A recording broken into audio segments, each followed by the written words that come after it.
Welcome, fellow your pothead, Joe Pal Putty Man here, and today we're going to be reviewing What If Episode 4, titled What If Doctor Strange Lost His Heart Instead of His Hands.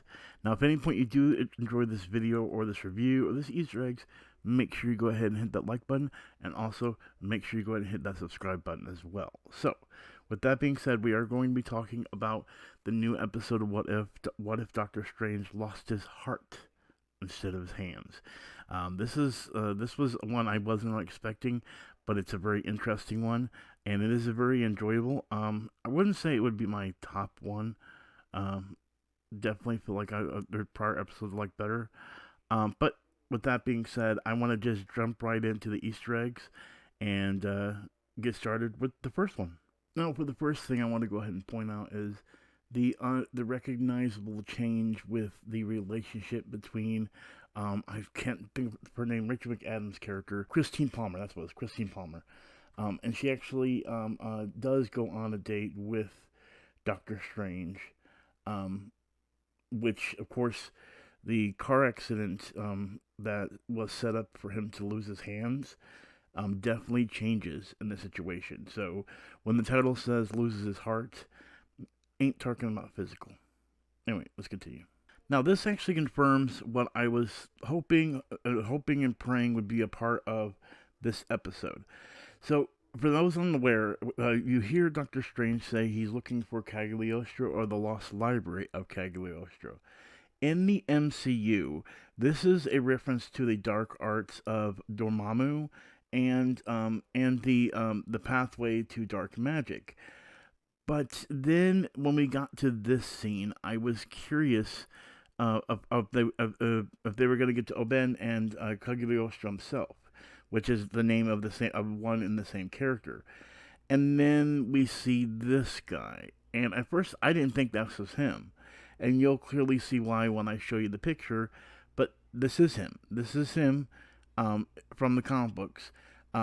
He is a master of the dark arts. And he also can change any point in time. In the comic books, he actually looks quite different, as you see here. So that's the reason why I didn't know if they were just going to refer to the Cagliostro through the MCU, or they were referring to the one in the comic books. They finally answered that question when they got to him. Whether or not he's maybe shapeshifted himself to look different or what, I don't know at this point. Again, when I record these, I always record them in the middle of the episodes as I'm actually watching them. So, with that being said, I just wanted to go ahead and give you that tidbit of this character and why things have been altered. So, they're definitely taking hints from the comic book and putting them or seeping them, or however you want to look at it, into the MCU type characters, which I'm very happy about. So, anyway, let's continue. And here we go again with Shuma-Gorath being on the screen. Now, if you remember in the first episode, what if Captain Carter became the first Avenger? That when she comes out of the portal, she actually faces off against a tentacle monster. Well, the thing is this tentacle monster actually has way more close affiliation with Doctor Strange. And Shuma-Gorath has chaos abilities and magic as well. So this definitely fits the situation with Doctor Strange and him summoning Shuma-Gorath when it comes to a Marvel character. And again, he is a character in the Marvel comics that is a tentacle monster that ends up having to fight a lot of characters. And of course, as you see in this image, which might not be blocked right now, actually, I think it is kind of blocked right here. Yeah, it's funny. But right here, you'll see Doctor Strange is involved with him. But he's not just with Doctor Strange, he's actually a massive character within the Marvel Universe itself. So, it's actually really cool to see they're bringing back. And it feels like everyone talked about possible Ultron being a main villain for the story. I think this first season, Shuma-Gorath is going to be the main villain of this story, but I could be wrong. But it is interesting to see this in 2 episodes of What If. Anyway, let's continue. Here we have a gnome. Looks like your typical gnome. It is actually a gnome nonetheless. But the thing is what I'm a little bit confused about is maybe they're just making it look like an obvious dark gnome. This is actually a gnome in the comic books.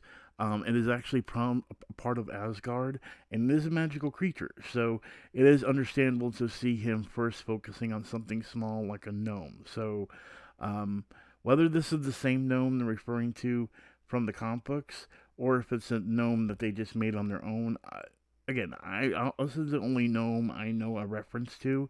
If you know any other gnomes I might not be seeing here, definitely tell me in the comments below. Now, at this point, we see that his cloak, aka Doctor Strange's cloak, is taken, I should say, um, from the bug. But at this point, as I'm going through, I am trying to find research on each character and did not find any. And then I got to this one, and I felt like I've seen this character before, but I didn't. So, if you know of any of these characters that are in this part that I haven't pointed out in this Easter egg review, definitely go ahead and tell me in the comments below. I am interested in finding out. I actually did not read that much Doctor Strange, but I felt I'd be familiar with a ton of these magical characters, because not just because of Doctor Strange, but of characters because of Magic from X-Men and so on and so forth. Again, there's a Fing Fang Foom when it came to the dragon, or Lockheed, that both are dragons, but that wasn't the dragon we saw prior. So again, if you know of any of these characters, or you can name all these creatures, then I will be happy to pin your comment below. Let's continue. Ooh, interesting. So, um, this is as I've stated in prior episodes, the Watcher cannot um mess with time or mess with the current dimension or storyline when it comes to what if. This is the first time I've seen the Watcher say he wants to interrupt based on what Doctor Strange is doing with all these magical creatures. But then the shocker when Doctor Strange acknowledges that he hears the Watcher. This is something that nobody else could ever hear, see, or anything like that. They cannot acknowledge the Watcher exists there. So for Doctor Strange to acknowledge the Watcher or hear the Watcher changes what if might end up being in the Marvel Universe. I can't wait to see how this continues, but that's crazy that Doctor Strange heard the Watcher. And there you guys have it. That is the end of this What If episode. Now, here's the thing. This one didn't have as many Easter eggs because I didn't know the mystical creatures that came out. But I do know that this is the first time that the Watcher has encountered a character, but at the same time could not change, just like he said he couldn't. And of course, that meant that this dimension or this universe that was created in this part was destroyed by Doctor Strange. This kind of tells you the strength of Doctor Strange and how strong he could be if he went dark, which also means how good he is as far as a good character, but as the good guy, I should say. Um, but yeah, different cognitive story. If anybody is very familiar with the Doctor Strange comic books and familiar with all those mystical creatures, again, if you can give me a full list below, I will pin your comment, give you that special shout out. And actually, I'll give you a shout out in the next What If video too, as well, if you're able to do that as well. So anyway, with that being said, I want to thank you all for watching. Again, make sure you hit the like button, make sure to subscribe button. Next week is What If episode 5.